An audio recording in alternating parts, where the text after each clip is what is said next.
introduction, but go for it. That's fine. Hi, everybody. Welcome to Revenue Ramble. I'm Arjun, your host. Today, I'm super excited. We have Jake Braly, who is the currently the CRO at Krisp.ai. Many of you might know Krisp.ai as an app that you're using. Krisp has roughly 150 million users, and it processes over 75 billion minutes every month, and it has raised about $17.5 million. I believe, and Jake can correct me on any of these things after. Prior to Crisp, Jake led the global marketing at HighSpot, where HighSpot grew from like $50 million in valuation all the way to like $3.6 billion unicorn. Before that, he used to lead product marketing and go-to-market strategy at Aptio. Before that, he was at K2 Software, Microsoft. He has got like a pretty amazing career. So I'm very happy that Jake decided to join us. Thank you, Jake, for joining. Arjun, thanks for having me. You're making me sound old. I go through my resume now and I'm like, oh my gosh, it's been a long road. At least you can say that, okay, it was a worthwhile road so far, at least. So Absolutely. that's a plus. I will say that. I will say that. Great to Yeah. be here. Thank you for having me. Thank you. Jake and I met first when back in 2020, Jake was at HighSpot. I was running my second company. I was just trying to figure out how to pivot the company to make it useful for enterprises. And Jake gave me a bunch of really good insights, which thanks, Jake. I couldn't come back and thank that company. I exited to Zoom Info. So ended up being a good outcome for the company and me. Oh, it's my pleasure. Literally, Yeah. I enjoy it. Thank you. And about Crisp, I'm a paid user, so I'm also very excited that I get to chat with the revenue person. Although I'm a small subscriber, I'm sure you value every dollar. Absolutely. For the people who do not know Crisp, how would you introduce Crisp to the listeners? So what I would say at the higher level is like, used to think about computers and the primary purpose when you had your first desktop, the word processing, then email, all about written communication. And what's been interesting, and even this conversation right now, we are shifting into a world that's more digital voice communication, which is great because voice is such an important factor in human to human connection and the way we communicate. And Crisp's role in this is pretty unique in that we are, before AI was cool, Crisp has been leveraging really deep AI technology to make sure that the voice comes through with crystal clear clarity. And so the first thing that we do is remove all of the noise. Any noise in my environment, you're not going to hear it.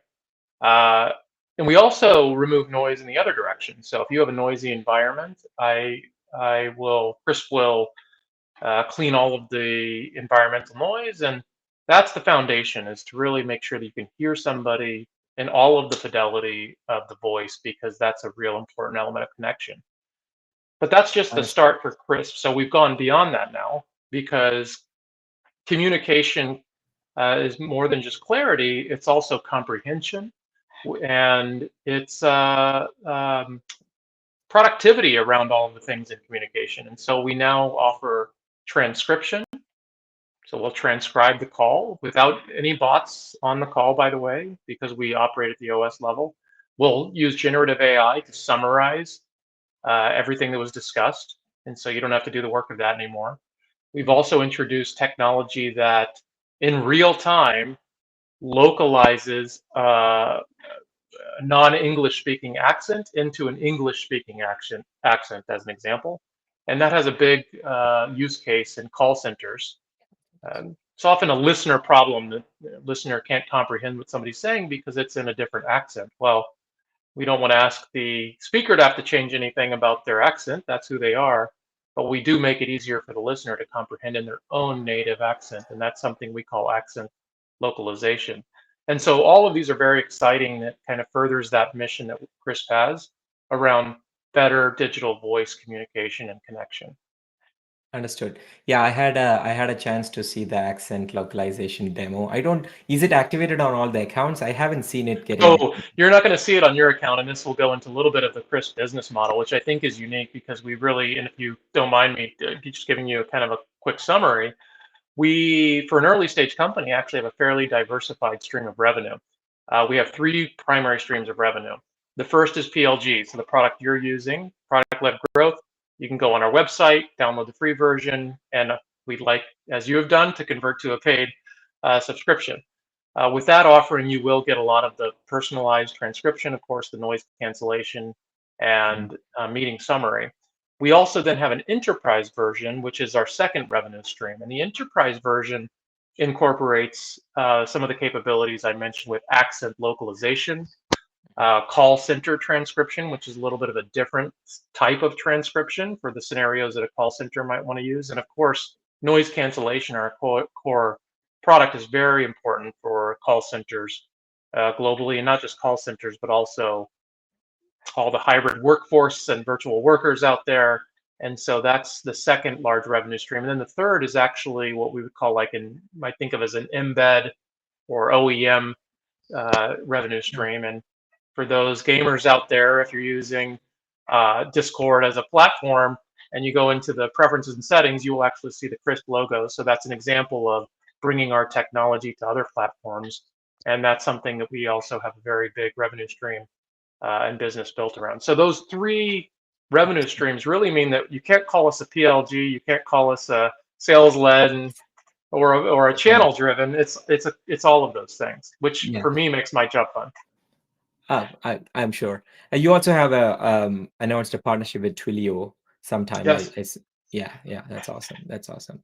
That makes sense. I mean, this was part of the question that I had for you in terms of, like, how do you make money? What does the revenue model look like?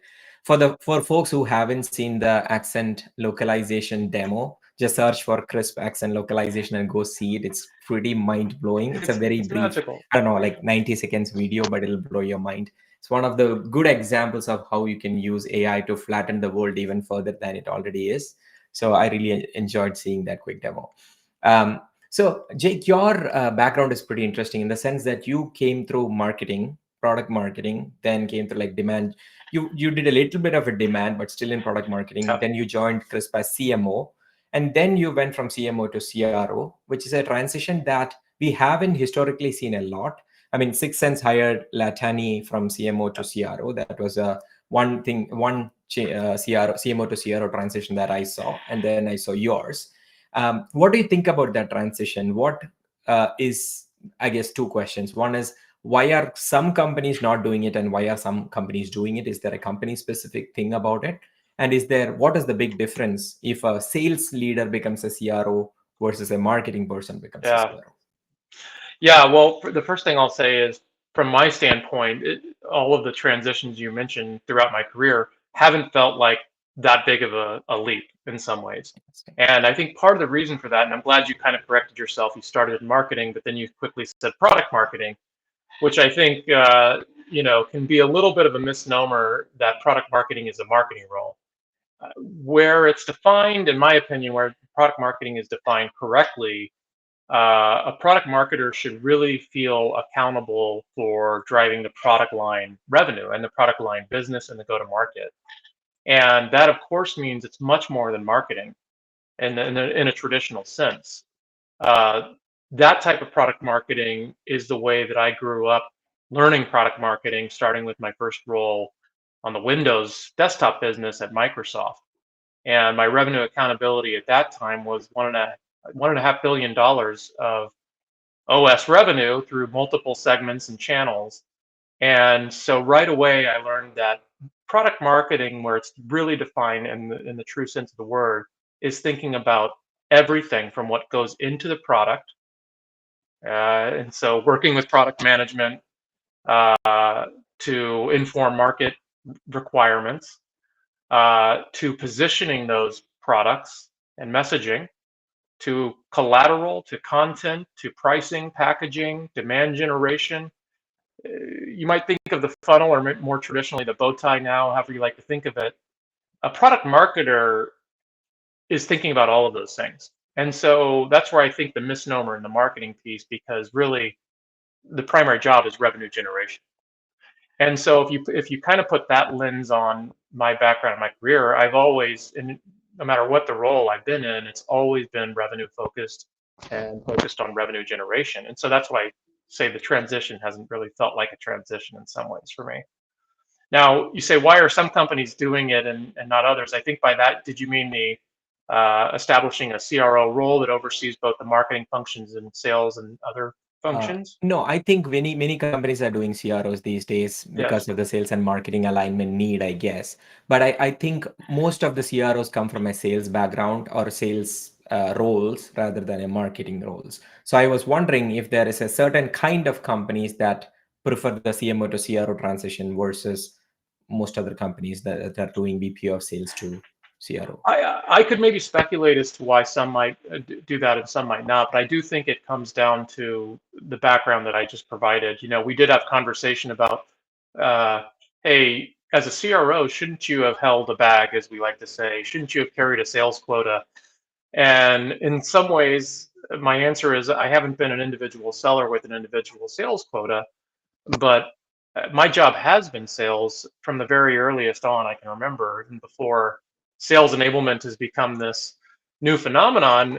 Sales enablement was something we practiced very deeply 20 years ago at Microsoft, and it meant that product marketing's role in enabling sales meant that you were really having to put on the hat of a seller, understand and empathize with what they were doing, making sure that you were meeting their needs, and by extension, the customer's needs. And so, in some ways, I feel like I have been carrying a bag for my entire career, absent the quota. And even if you take the quota piece, uh, I've had a good piece of my compensation that's tied to revenue performance. And so, even Interesting. though it's not an individual quota, the mindset, the mentality, I think, is very much a sales mentality. And so it wasn't a major leap for me. Now you might ask yourself the question, well, in sales, you have to know sales process, sales methodology, forecasting, all of this stuff, to which I would say, like, again, even though I haven't been a sales manager, all of that is part and parcel to things that a product owner thinks about. If your sales team is not enabled, if you're not forecasting with discipline, if you're not practicing sales discipline through playbooks, processes, methodologies, plays, you're not going to be successful selling your product. And so it's a Yeah. very much a piece of what I've had as part of my skill set. So that's very interesting. You said that the product marketing have you had a variable comp Yes, associated with your. Do you like? I have never heard of that before, honestly, on the product which is marketing shocking front, to me. right? Yeah, but in your company today, Krisp, do you have product marketing that are comped based on variable? So we are making that, and keep in mind we're fairly early stage, so we're beyond product market fit into our go-to-market fit, what you would say the scale-up phase. And in fact, just this upcoming quarter, which starts in a couple of days, the conversation I'm having with my product marketing team is we are now moving from a single product line into a multi-product line company. It's now time to start to drive accountability around revenue to individual product marketers who own those product lines. And it's starting with pipeline. And so to start targets around product pipeline by product, which will then start to mature into product line revenue, product line adoption.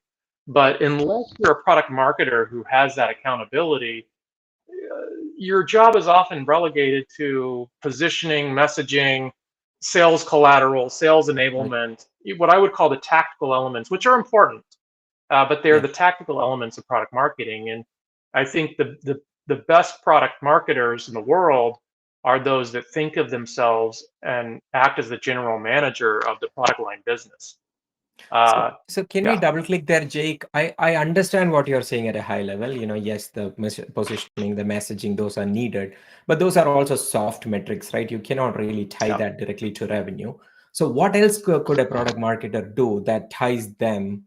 Because if you say that, okay, you are not selling, but your comp is variable according to how the A's are selling, and they don't have any control over that. Like, what Yes, do they do that it's a aligns great them in question. control I love to the that revenue? question because this has been the suffering of my career has been, look, you're held accountable to all this, but you don't own it. Now, Yeah. one of the joys of being CRO now is that I'm not only held accountable for it, but I also get to own it. And that does make a big difference. One of the key skill sets of a product marketer is having to lead through influence. You don't own the resources, but you very much rely on all of these teams and resources that are not under your control to make product line revenue happen. And so for me, this is again, it's a fundamental piece of product marketing is that you start with the revenue targets. And I'll go back one role before Krisp at HighSpot, which you mentioned. And one of the reasons I was so enthusiastic about joining HighSpot is for the first time it felt like a custom-built software platform for the product marketer. Now, for those that don't know HighSpot, this is a sales enablement platform, and this category of software is a fairly new and emerging category of software. But as a product marketer, it solved a lot of the pains that you kind of rightly mentioned that product marketing has suffered throughout the years, which is, hey, I created a lot of content and collateral. Is it being used? If it's being used, is it having impact? Right? If somebody's sending my data sheet, is it getting opened? Is it being looked at? Is that then in fact leading to business results? So for those that are using my collateral and for customers and prospects that are engaging with it, is that then having a direct revenue impact in terms of pipeline and closed ARR? And what was so great about this new platform at the time, HighSpot, which this category has gained a lot of traction for a reason, is that it can start to answer that question, which before was very elusive for a product marketer, which is what kind of direct impact are you having on sales, Mr. or Mrs. Product Marketer? How do you know that what you're doing is actually having revenue impact? Right. And that's one of the jobs of those platforms, is to actually tie that work to revenue impact, and then all the things in between you have to do in order to make that happen. Interesting. By the way, you and I haven't chatted about Docket. I think you would really like what we are doing right now. We are also a HighSpot partner. So offline, I don't want to talk about it right now, but I think you would love what we are doing. It's a new take on to the spaces that we are talking about. Hey, we'll set that as a follow-up. Definitely. Yes. Yes. So this is awesome. Like in your world, as the CRO, what does a daily day look like? You wake up in the morning and then you do what? What are the KPIs? I'm not sure we're that easy, right? That sounds like a rinse and repeat, but part of the reason I love this job is because there is no rinse and repeat. There isn't a playbook that I can take from my previous roles and just blindly apply it to what we're doing right now. And I think that's part of the challenge, and also for me, the satisfaction, the joy of this role is that it's always different. There's a term I really don't like in business called micromanagement, but the reality is, to be successful as a CRO, you have to be broad and deep. And one of the challenges of that is you have to know when to go deep, and you can't go deep into everything all the time. And so I hesitate to call that micromanagement. What I think it really means is that, especially anybody with revenue accountability, but really for early stage tech startups, you have to be in the details, and you have to be in the right details when they matter. What I sometimes call majoring on the majors and minoring in the minors. You have to really make sure that you're spending your time on the important issues. Otherwise, there's too much surface area to realistically be able to manage. At this stage in the company, a lot of what I'm doing is developing the go-to-market team. At this stage, it's very important that I have my direct levels, which are split between customer success and customer service, sales and SDR, prospecting, marketing, corporate marketing, growth marketing, and for product marketing and revenue operations. And so this first line of directs really does become an important layer at this stage to make sure that you've got people who are really high competency in those roles, but working with them very, very much deeply on a day-to-day basis to build out those functions. As I mentioned before, we're also going from single product to multi-product, and so a lot of my focus right now is on the strategic pieces around that. How are we going to price these new products? How are we going to responsibly get early adoption and traction? Responsibly then start to invest more once we start to see market validation and acceptance. And so that's a lot of what I'm doing on a day-to-day basis is our new product rollout.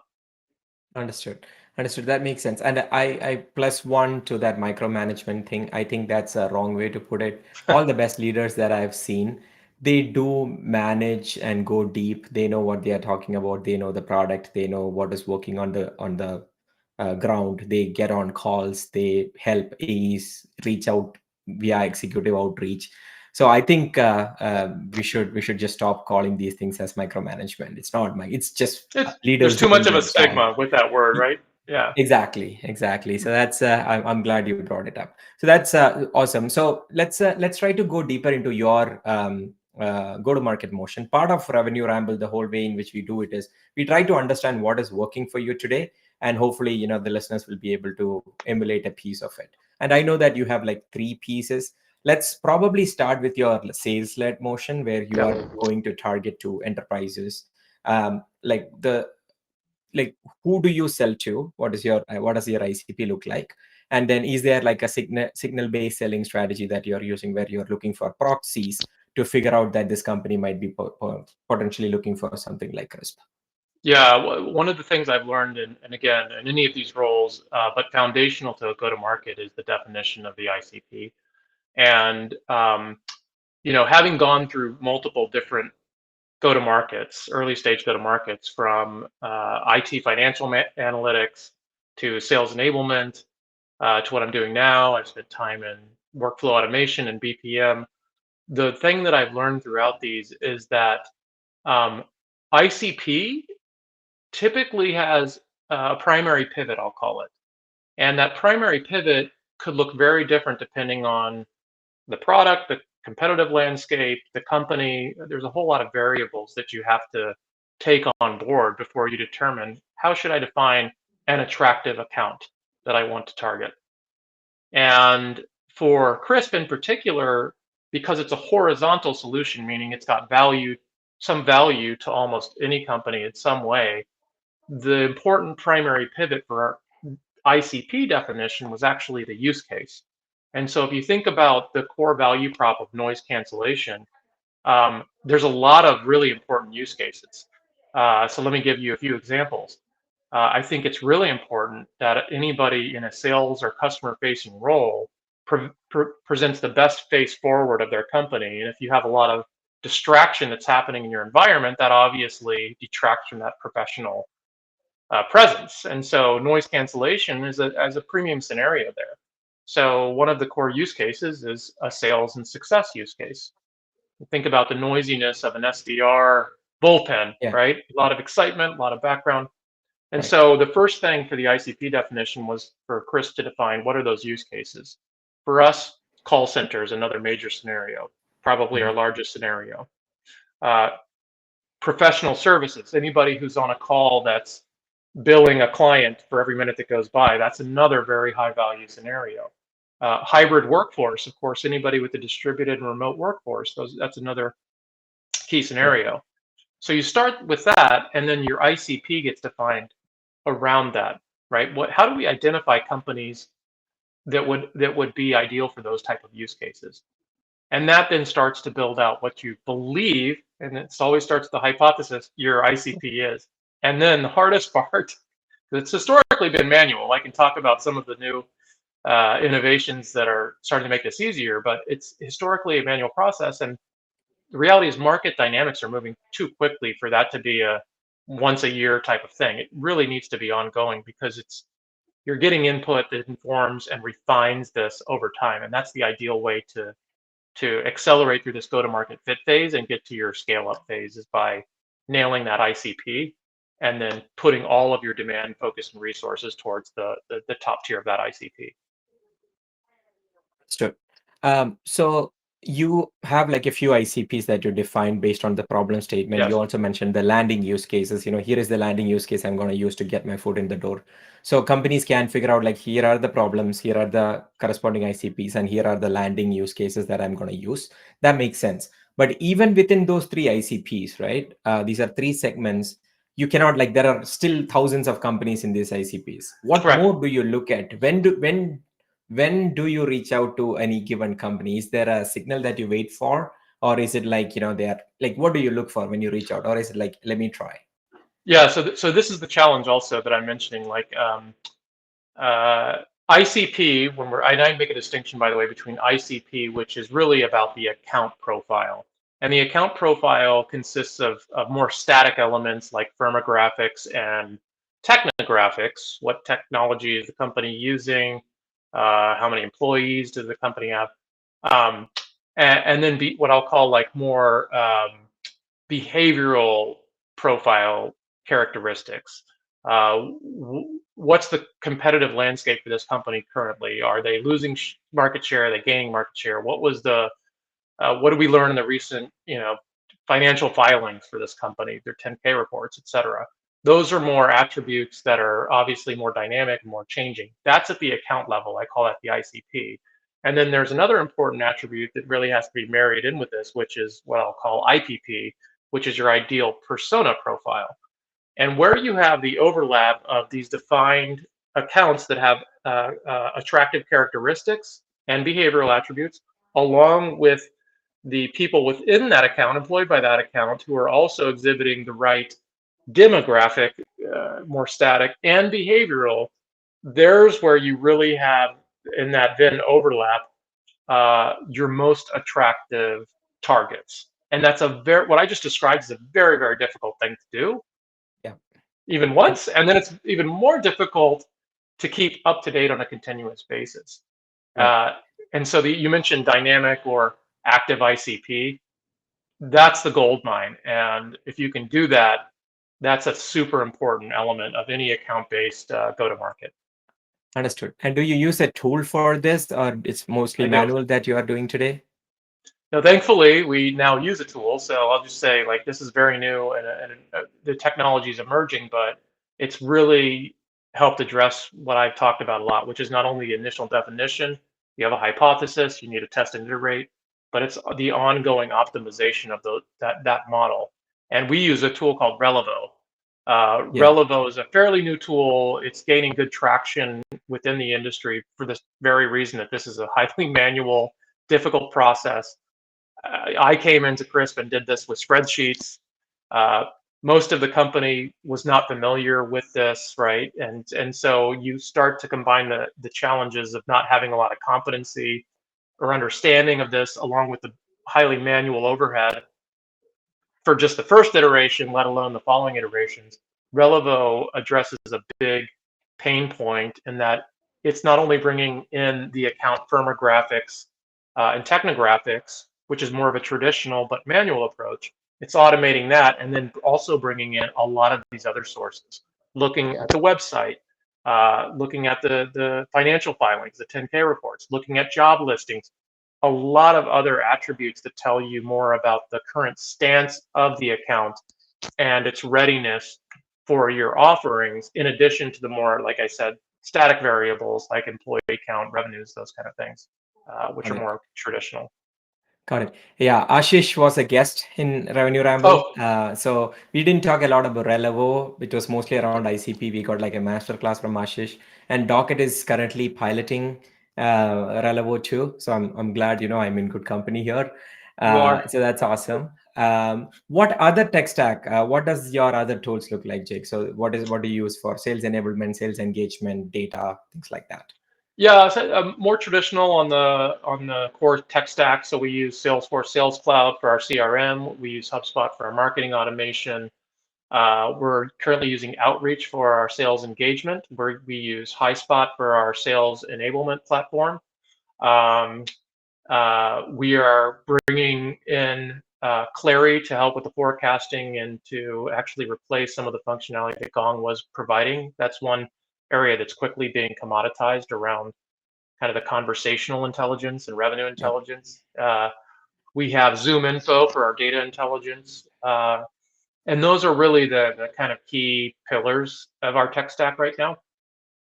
We're always evaluating, looking for emerging. We're always looking to make sure that we still have the best in class.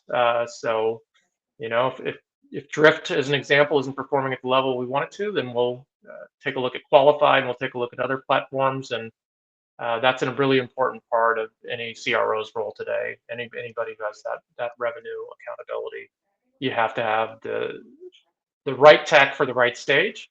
And then the balance to this, Arjun, that I've learned, and this is the tricky part, you've got to plan for the future while making sure that you have just enough for today. And sometimes that means that you maybe overinvest in what you're doing today, knowing that you're going to be at a stage, maybe 1 click, 2 clicks down the road, where you don't want to have to re-platform everything, because that's going to actually create a headwind, which you can't afford. And so Yeah. that's a tricky balance, obviously, to get that right. Yeah. How long have you been at Krisp right now, Jake? Over a year and a half at this point. Is there, I don't know how closed or open your revenue numbers are. Is there any range that you can give us in terms of how much, you guys have been growing or like? Sure. What I will tell you is we're in the double digits growth, heading to triple digits. Our new product lines take us from an average deal size and price point that's single and double digit per user per month to triple digit per user per month. These are Understood. significant pain points. And Yeah. so we're now in this interesting new growth trajectory. And in terms of our revenues, for a Series A company that's not even yet to Series B, we're well above benchmark with the ARR that we have across those three business lines today. So it's a fairly interesting profile. And before I Yeah. took the role, I was like, wow, for an early stage company, this is a fairly well diversified revenue stream, which Yeah. could be good or bad. The Yeah. philosophy of like, hey, let's heavy up on one at this stage. But given the current macroeconomic environment, everything that's happened with venture-backed startup, it actually turned out to be a real big blessing in disguise that there was this kind of diversified uh, revenue stream across these businesses at such an early stage, because it really has made um, uh, an achievable goal for us to get to cash flow positivity, which wouldn't have been realistic otherwise. Interesting. Yeah, no, you make a really good point. It's interesting that you have these three different go-to-market. In some way, you are hedging quite a bit, but Yeah. in some way, it's also making the whole go-to-market super complicated. So, like you need a messaging that lands across, you need to have a brand that lands across, you need to have sales-led, product-led, channel-led at the same time. Yeah, it's pretty insane, but the fact that you're pulling that off, that you I, when you I, pull I that feel off, it's awesome. I feel like you've lived in my shoes here for the last several quarters and months. Even right now, one of the Yeah. difficult things with what you're describing is, okay, what goes on the homepage? This is always a challenge. Which market are you catering to? Because that really, in a nutshell, sums up the challenge that you're describing, and Yeah. it's a real challenge. Yes, it's absolutely real. Yeah. So from that angle, right? And we talked about the challenges. What are some of the common mistakes that you see companies make in their GTM Yes. strategies? And we can take like a, let's say, million to 20 million as the first phase, and maybe 20 million to like 50 million as the second phase. And just if you can talk about what are the common mistakes that you see across, maybe same or different. Yeah, so I think, and this is from my experience, by the way, in earlier stages, you can over rotate on product and n- not counterbalance that with market realities. And I think Mm. for anybody in a customer facing role at that stage, it's very important. Like the job number one, and I often say this for product marketers in general, is you need to be in the company, the experts in the channel of the buyer. You must understand buyer and buyer persona. And I've often seen companies at this stage conflate user persona and buyer persona, and I'm very specific about separating these. Now, they could, of course, be the same, but those are very different persona profiles, and they matter a lot in different ways, especially at that earlier stage. So I see that's one of the common things that I see that's overlooked. So I make a And you very think clean distinction between those. Sorry, I you said buyer persona, user persona. Yes, this can be different. So what do you suggest these guys do? Are they going to optimize on more on buyer persona and then focus? Like, what do they Again, imagine? my Yeah, what do they my do with my it? experience, which is a little bit biased from where I sit, Yeah, but product and engineering teams tend to over rotate on user personas, without myopically. So I definitely think that product and engineering should think about the user persona. There must be user value in the product. They should have accountability towards user adoption, but they should also very much understand who's ultimately going to pay for this, because the person that's going to pay for this and buy the software, and I'm talking right now about the sales-led and B2B motion, not the PLG motion, but these are often different personas. And the reason I'm going to buy something is not the reason that somebody would be interested in using something. In fact, many buyers will never use the product, and vice versa. And unless you understand, because I often say to my teams, like, look, nobody's buying software because they want the software capability. They're buying software because it allows them to do something that they could not otherwise do.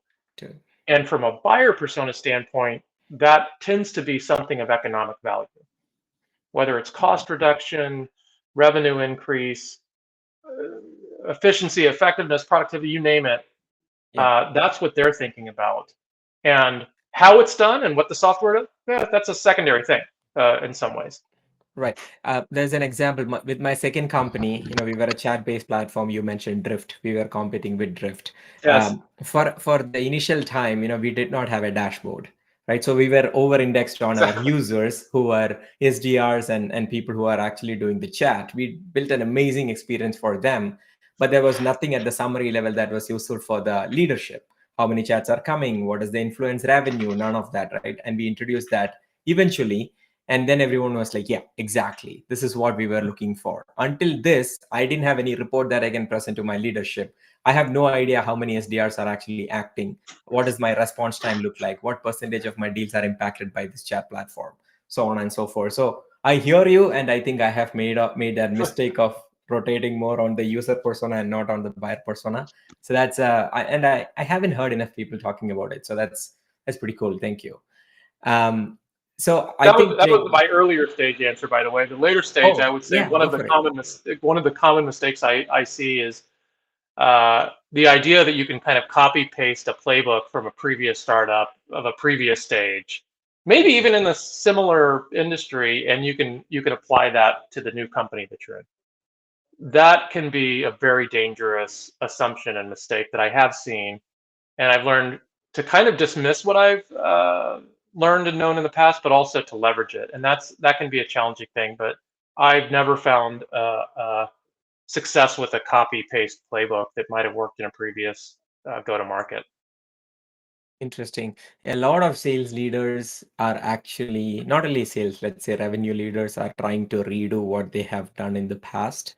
And every 4 to 5 years, the whole thing changes. Like whatever worked as SDR activities 5 years back is very different from what is working today. So I hear you, but I don't think enough revenue leaders recognize that you need to kind of reinvent, unlearn, and then learn what's going on right now. The world moves too fast now. Yes. I know we are, running short of time. So I just want to go into this quick, this or that.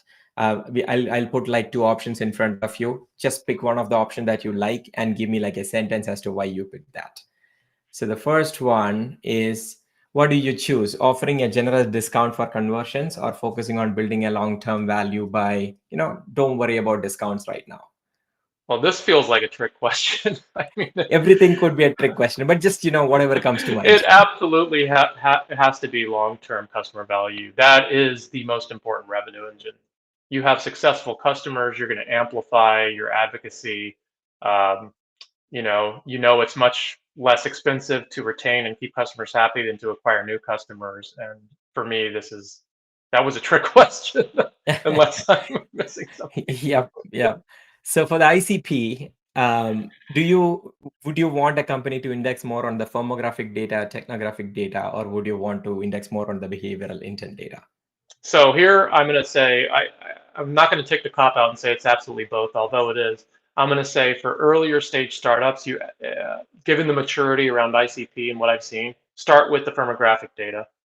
Start there, get that right, establish the foundation, because this is still dynamic, by the way. All of these attributes are dynamic, and then bring in the behavioral. But I think I'm taking this question for more of a maturity thing, knowing that I'm probably talking to startup revenue leaders more. And on that side, start with the stuff that you can get to most easily, and then start to build out the model. Perfect. This is a marketing channel. Given that you have product marketing background, would you keep to the traditional channels like LinkedIn and Google Ads, or would you be more innovative, put things on TikTok, YouTube Shorts, Instagram Reels, etc.? So PLG hat, I might say one thing. With my sales-led hat, I might say another thing. But in terms of overall return on marketing investment, TikTok, YouTube, these things tend to be more uh, awareness unless you've got a really transactional consumer-based business. And so for me, especially B2B, keep to the traditional things that have been tried and true and that are working, and continue to optimize and innovate within those. And in terms of the marketing content that you see working right now, take LinkedIn or Google Ads or whatever, is it about creating a lot of short form, bite-sized content, or do you still think that investing in in-depth, high quality, big blog or white papers, where do you index on? So I'm going to speak from myself as a buyer persona. I absolutely love to see market research in particular, that adds significant value to me that I know would take a lot of effort and resources or expertise. That's high value. And so it does depend, going back to the buyer persona definitions, but I think I've heard a lot of dismissiveness around the long form content, if you will. And the reality is, if you have long form, you can go to bite size, but you can't go the other way. That makes sense. And for the leads, I think how do you reach to these? Like you're SDRing, you're doing a bunch of things. When you think about it, are you able to reach to people through thought leadership content creation today, or do you think that the personalized sales outreaches, which is more conventional SDRing, what is working for you better? So one of the things we found is that there's a real, and we've actually done some deep correlative analysis on our marketing investments to understand where we get return. It's actually where you have an integrated approach to marketing, so that you're combining both the left and the right here. In other words, if you do the left by itself, not as much impact. If you do the right by itself, not as much impact. When you combine the two, it is a clear 1 + 1 is 3. And I think that's really important when you're thinking about, okay, we published a new piece of content, personalize, drive it at scale. If you're at an event, the same thing, pre-event, personalized. So I really do. This one's maybe the hardest question you've asked so far. But I'm going to say, just in terms of my scale hat that's always on, I'm going to go with the left side, which is the most scalable, is the thing you can write once and publish many. Right, got you. This one is a little bit to your background.